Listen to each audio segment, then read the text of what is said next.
Hello, my name is Jasmine Pickard. If you're watching this video, it could be because you have a child who has a nail biting habit. My daughter certainly had a nail biting habit, and we've recently been working on how to reduce that behaviour. Nail biting is something that we do because it sort of relieves our anxiety, okay? Using those muscles in your hands just tends to release that stress. But there are other ways to do it that don't leave your nail beds all chewed up and yucky and leave you, putting germs in your mouth, and especially if you're doing it in public and things like that. So there are better ways of relieving that stress, and I'll share some of those steps with you now. So the first thing is awareness training, and that is where you work out exactly what your child or yourself, but let's say we're doing this for our children in this video, exactly what is your child doing and when are they doing it. So nail biting will be classed as any time that they're putting their fingers into their mouth and touching their teeth, okay? And what you need to do is carry around a notepad and a pen for about a week until you've got your baseline.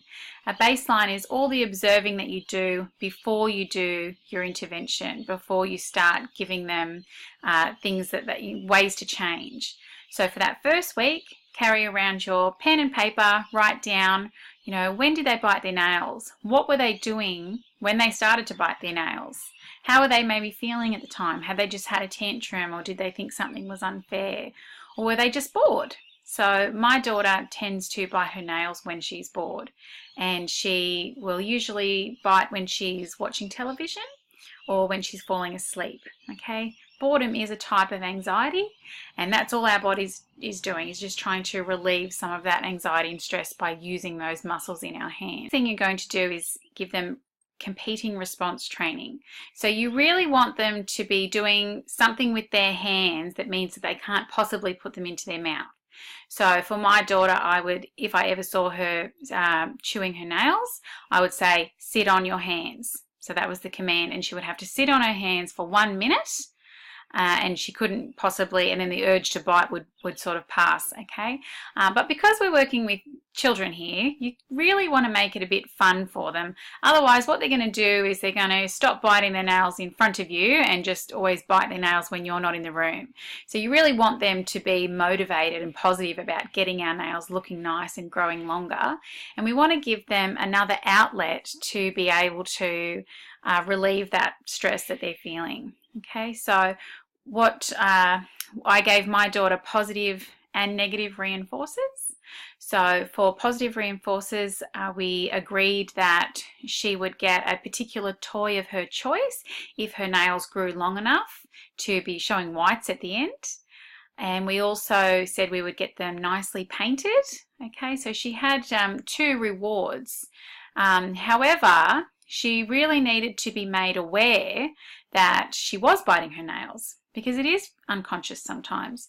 So every morning and every night we also applied a nail polish that you can get from your chemist that tastes yucky. And so that will remind her or your child when they put their hand into their mouth, oops, I'm not supposed to be doing that, it tastes yucky. And then you want to give them something else that they can do with their hands. So for my daughter, that was that she had a stress ball that she could squeeze. And I positively reinforced that positive behaviour by giving her a sticker that she put on a sticker chart every time I saw her squeezing that stress ball, or I would give her a sticker if she was just watching television and just doing nothing, and in fact not chewing her nails at all. Okay, and you want to be giving your child lots of praise as well, because that's a really powerful motivator as well. So give them lots of praise.